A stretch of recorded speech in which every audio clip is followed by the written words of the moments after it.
दोस्तों ये कितना शर्मनाक है। दिल्ली में हाई सिक्योरिटी जोन में लाल किले से 200 मीटर की दूरी पर एक बड़ा धमाका होता है, एक बड़ा ब्लास्ट होता है और उसमें 9 लोग मारे जाते हैं, 24 लोग घायल हो जाते हैं और प्रधानमंत्री नरेंद्र मोदी जन्मदिन का जश्न मनाने भूटान चले जाते हैं। यह कितना शर्मनाक है कि बीते दिन शाम को 6:52 पर लाल किले के बाहर धमाके से पूरा इलाका दहल जाता है, लोग अपनी जान गंवा देते हैं और 12 घंटे के भीतर, 12 घंटे से भी कम वक्त में सुबह के 6:50 पर प्रधानमंत्री नरेंद्र मोदी बिहार के लिए वोट मांगने लगते हैं, भारतीय जनता पार्टी के लिए बिहार में वोट मांगने लगते हैं। यह कितना शर्मनाक है कि प्रधानमंत्री नरेंद्र मोदी 12 घंटे के भीतर लाशों पर कफन कायदे से नहीं नसीब हो पाया है, उनको लोगों ने अभी तक उनकी पहचान नहीं हो पाई है और प्रधानमंत्री जश्न मनाने, जन्मदिन का जश्न मनाने भूटान चले जाते हैं।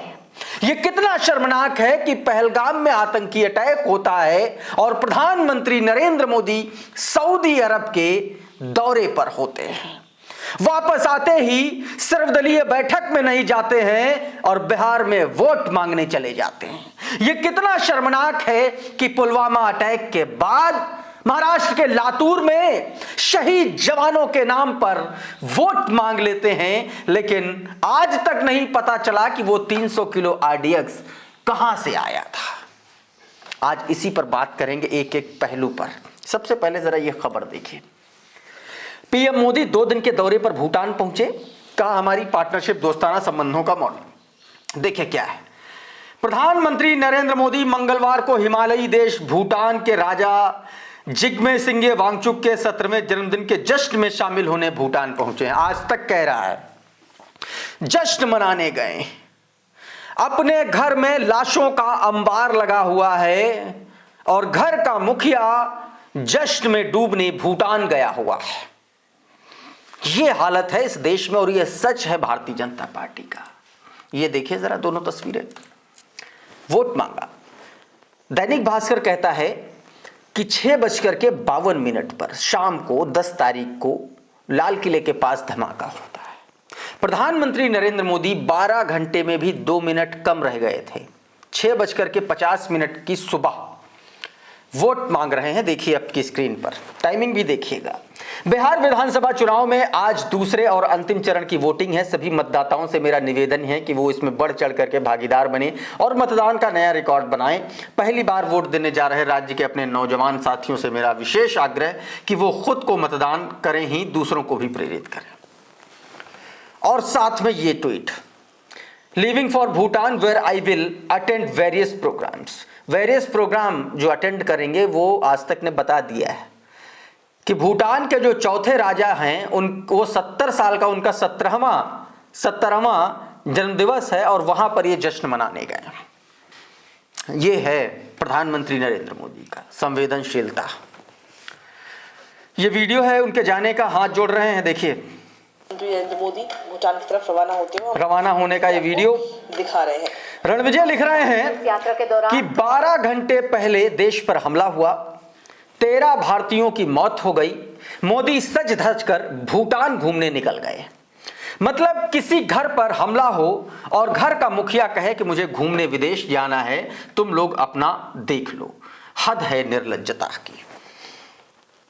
संजय सिंह प्रधानमंत्री नरेंद्र मोदी के उसी ट्वीट को कोट करते हुए लिख रहे हैं, मस्त आग लगे बस्ती में, मोदी अपनी मस्ती में। देश में पेन में है और मोदी प्लेन में। देश की राजधानी पर आतंकी हमला हुआ, प्रधानमंत्री जन्मदिन मनाने निकल पड़े। गृह मंत्री चुनाव में व्यस्त हैं। देश कब तक ऐसे संवेदनहीन प्रधानमंत्री और गृह मंत्री को बर्दाश्त करेगा। अब ये देखिए, गौरव पांधी ने भी लिखा है। गौरव पांधी ने बहुत सही सवाल किया है, बहुत सही तरीके से लिखा। आपकी स्क्रीन पर ट्वीट है, those who died in the blast that have not even been identified and shameless PM has left the country already। मतलब जिन लोगों ने जान गंवाई है उनको अभी तक आइडेंटिफाई नहीं किया जा सका कौन है, कहां के हैं, क्या है उनका आगे पीछे का है। लेकिन प्रधानमंत्री नरेंद्र मोदी, शेमलेस बेशर्म प्रधानमंत्री जो है, देश छोड़ करके दूसरे देश चले गए। There is zero sense of responsibility and accountability. मतलब अकाउंटेबिलिटी और सेंसिबिलिटी नाम की चीज नहीं है। Every time India is attacked you will find Modi indulging in PR activities. जब जब देश पर संकट आया है, आपने देखा है कि प्रधानमंत्री नरेंद्र मोदी अपने पीआर स्टंट्स में खोए हुए पाए गए। एक और वीडियो आपको दिखाता। सौरभ भारद्वाज आम आदमी पार्टी के एमएलए हैं। उन्होंने अपने ट्विटर हैंडल से वीडियो जारी किया और ये बेहद संवेदनहीनता है सरकार की और सिस्टम की कि उस एलएनजेपी हॉस्पिटल में जहां पर हादसे के ब्लास्ट के घायल लोग एडमिट हैं, उनको एम्बुलेंस नहीं मिल रही उनके परिवार वालों को। और उन्हीं पर कुछ घंटों पहले गृह मंत्री, दिल्ली के मुख्यमंत्री रेखा गुप्ता और तमाम सारे मंत्री संतरी गए। लेकिन उसी हॉस्पिटल क्या सच क्या है वो इस वीडियो में देख लीजिए।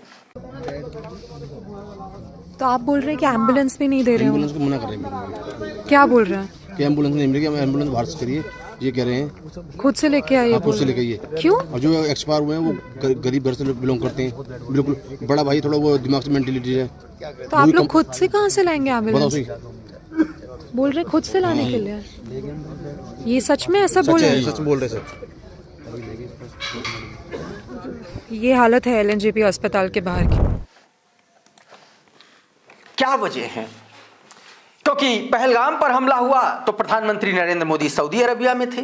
देखिए बीबीसी की हेडलाइन, पहलगाम हमले की टाइमिंग और पीएम मोदी की सऊदी अरब दौरा बीच में छोड़ने पर क्या कह रहे जानकार। ये एनालिसिस है, लेकिन ये एस्टैब्लिश करता है कि उस वक्त प्रधानमंत्री नरेंद्र मोदी सऊदी अरबिया में थे और वहां से आए तो क्या करने चले गए, ये देखिए जरा। एनडीटीवी की खबर, बिहार की धरती से पीएम मोदी ने दुनिया को अंग्रेजी में संदेश दिया, तोड़ेंगे आतंक के आकाओं की कमर। और जब ये आतंक के आकाओं की कमर मधुबनी में तोड़ रहे थे, उसी दिन पहलगाम के आतंकियों को पाकिस्तान को करारा जवाब देने के लिए सर्वदलीय बैठक बुलाई गई थी। और उस बैठक में स्वयं देश के स्वयंभू देश के प्रधानमंत्री नहीं पहुंचे। उनके लिए सर्वदलीय बैठक इंपॉर्टेंट नहीं थी, उनके लिए बिहार में वोट मांगना और अपना एजेंडा सेट करना कि बिहार का एजेंडा ना मिस हो जाए, इसलिए वहां जाकर के आतंक के आकाओं की कमर तोड़ने वाला गाना गा के आ जाते हैं, फिर तो देख ही लेंगे। और एक बात और मैं आपको बता दूं, सरकार ने कहा था कि ऑपरेशन सिंदूर अभी खत्म नहीं हुआ है। ऑपरेशन सिंदूर खत्म नहीं हुआ और देश की राजधानी के भीतर हाई सिक्योरिटी जोन में ब्लास्ट हो गया। क्या बेशर्मी है, क्या किस तरीके की सरकार है। मतलब निर्लज्जता की सारी पराकाष्ठाएं पार कर देने वाली स्थिति। अरे आप जांच कर रहे हैं, जांच करिए, लेकिन एक सेंसिबिलिटी होती है, एक कुछ अकाउंटेबिलिटी होती है। आप भूटान चले गए, दुनिया भर के देश एक तरीके से शोक व्यक्त कर रहे हैं, दुनिया भर के देश, लेकिन देश का प्रधानमंत्री भूटान गया है जन्मदिन का जश्न मनाने के लिए। और तब उस वक्त पहलगाम के बाद जब सर्वदलीय बैठक में नहीं पहुंचे थे, तब खड़गे ने इन पर बयान दिया था। सुन लीजिए क्या कहा था। उस मीटिंग में मोदी जी नहीं आए, यह शर्म की बात है। देश के स्वाभिमान को जब धक्का हो रहा, आप बिहार में चुनावी भाषण करते हो और यहां पर दिल्ली में नहीं आ सकते आप? क्या दिल्ली दूर है आपको बिहार से?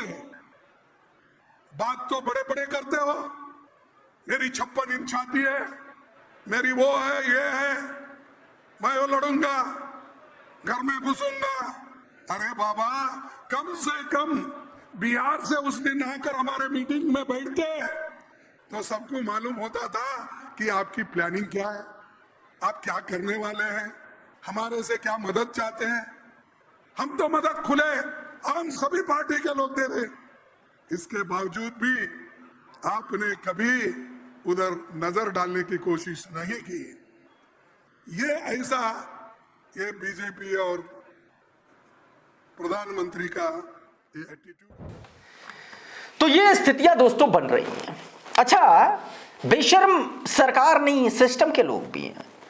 अजीत डोभाल, इनको जेम्स बॉन्ड कहा जाता है। अभी 1 नवंबर को उन्होंने एक बयान दिया और कहा कि पिछले 2013 के बाद से देश पर कोई आतंकी हमला नहीं हुआ है।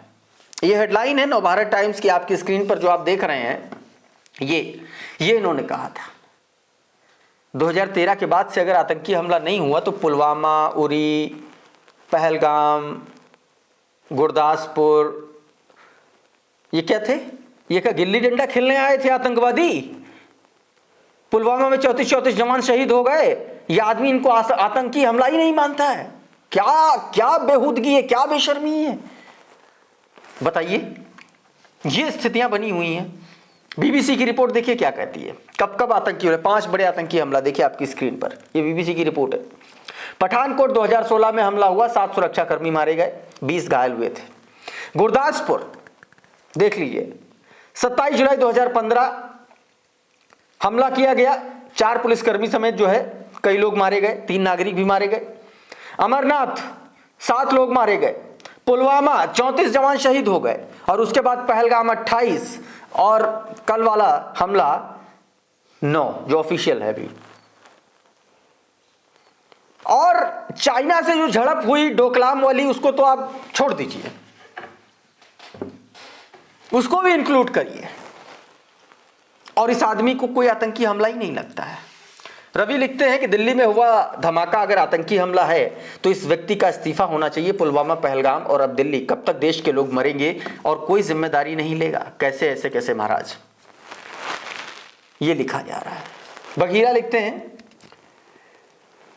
उपलब्धि इसकी है, पुलवामा आतंकी हमला हुआ, पहलगाम हुआ और अब लाल किले पर हमला। अंधभक्त कहते हैं कि भारत के जेम्स बॉन्ड हैं, जिससे पूरा पाकिस्तान कांपता है। इनके रहते देश में बड़े बड़े आतंकी हमले होते हैं, इन पर कुछ खबर नहीं है। कैसे हुआ? क्या ये सुरक्षा एजेंसियों का फेल्योर नहीं? लोग सवाल उठा रहे हैं, इस तरीके से सवाल उठा रहे हैं। अब ये आप लोग तय करिए कि सरकार से सवाल नहीं होने चाहिए क्या, क्योंकि गोदी मीडिया नहीं कर रहा है। इस वीडियो में इतना ही। बहुत बहुत शुक्रिया, बहुत बहुत धन्यवाद। आप जुड़े रहिए द कॉन्फ्लिक्ट लेंस के साथ। नमस्कार।